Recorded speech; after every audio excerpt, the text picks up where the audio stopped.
3, 2, 1, we're back. All right. So, yeah, the Bruins are undefeated.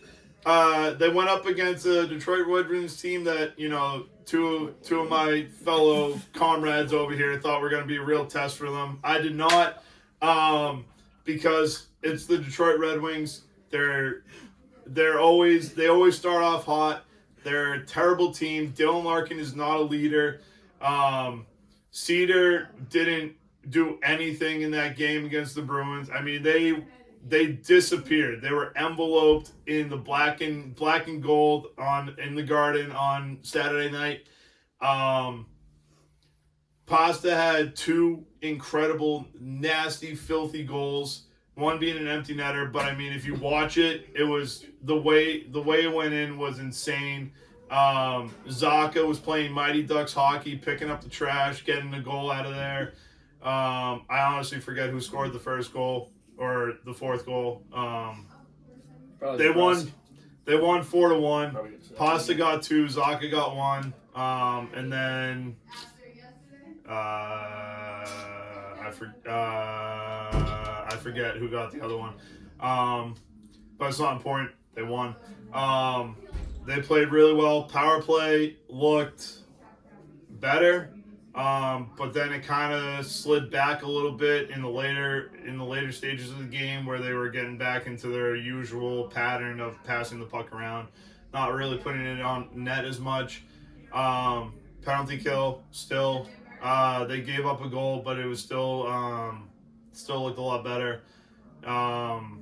Swayman, honestly, he should be the number 1 goalie right now. Again, Ullmark is not playing to his full potential. He had looked absolutely terrible against Anaheim. He needs to step up his game. He needs to get back into his form that he was in last year.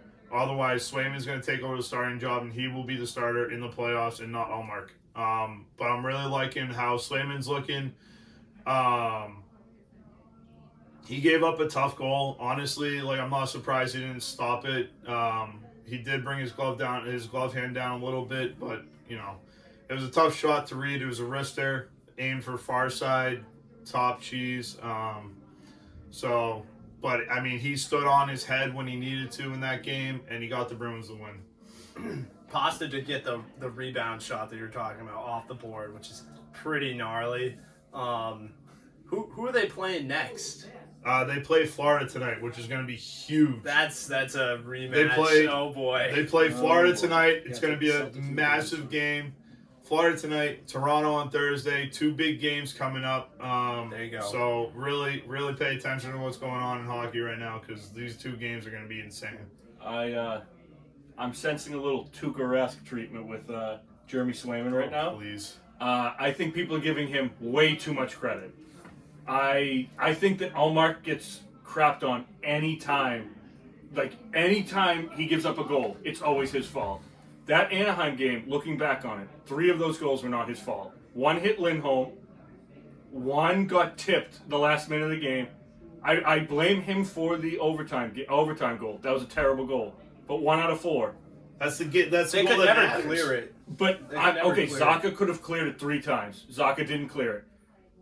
I just feel every time Swayman gives up a bad goal, there's always an excuse. Andy Brickley will be on there. Oh, Pasternak gave up the puck. Oh, Pavel Zaka wasn't down low. But then when Ullmark gives it up, it's, oh, he should have had that one. Oh, he should have had that. It's the same thing that Tuukka-esque. Everybody gives him a break. And Jeremy Swayman, Mr. Bulldog. That's what Monty calls him, Mr. Bulldog. I don't know where it comes from, but Bulldog gets too many breaks. Bulldog doesn't need a break. If you say he's the number 1 goalie, he has to stop these pucks. And I think Ullmark is better than him. And I think he's much better than him. That's what I think. I think Swayman is a good number 2, nothing more. I honestly think Ullmark would have given up more goals than Swayman against Detroit. Just saying. I'm not saying Swayman.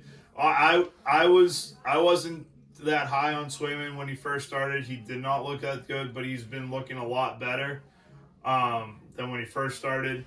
And I do agree that some of the goals that Ullmark has let in aren't his fault, but he's letting up the goals that matter. Swayman